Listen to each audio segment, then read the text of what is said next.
mawili. La kwanza,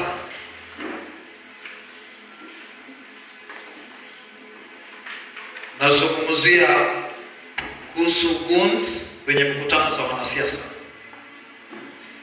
na la pili nazungumzia kuhusu kile kinaenda kutokea kwa mmoja wapo wa wale walio kwenye upinzani.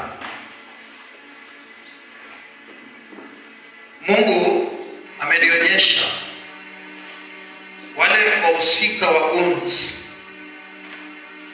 wako mara tatu, wamegawanyika mara tatu. Kuna wale wako kwa serikali,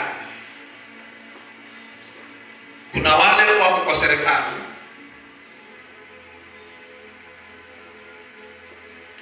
wao ni wamoja wa wale wanapanga goons kuvamia wengine wakiwa na mkutano wale wa upinzani.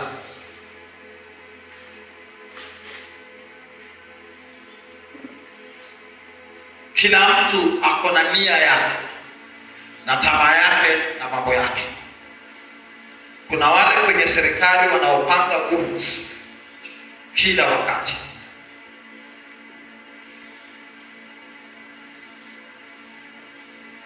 Rais asipokuwa mwangalifu, wengine wa kumchafua, wanafanya vitu vya hivyo. Kundi la pili la goons linapangwa na wana opposition, wana upinzani, wanajinunulia goons wajiwekee pale kwa sababu ya blackmail, kwa sababu ya tamaa zao. Kundi la tatu linapangwa na rais mstaafu, yeye akiwa pia anachangia kwa mambo ya goons. Rais aliyestaafu, nimewaona vizuri sana, yeye kwa mambo ya goons. Sasa hapa tuambiane, hawa viongozi wanapeleka wapi nchi? Na hawa ni viongozi.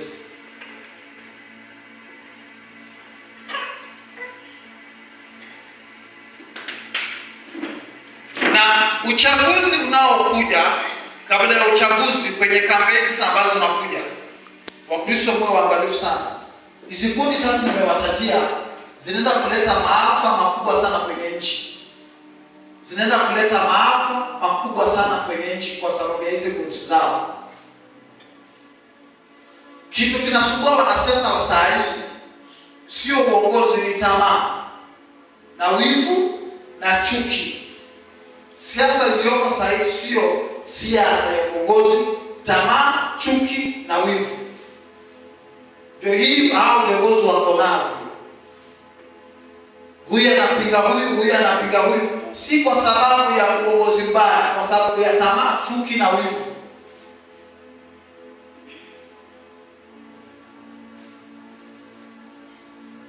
Kuna kiongozi kwenye upinzani na yeye anarusha mdomo sana bila kufikiria ni nini ambacho anakiongea.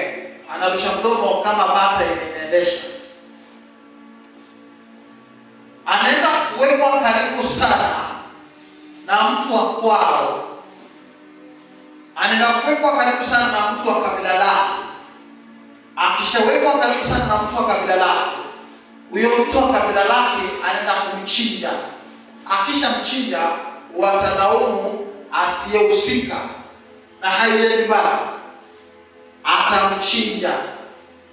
Na huyo anakumbuka karibu ni mtu ambaye amechinja wengi, lakini watu wengi hawajajua yeye amechinja, wanalaumu ambaye hajahusika. Narudia, kuna kiongozi wa upinzani mmoja ana mdomo sana na kiburi ya ujinga na matamshi yasiyofaa.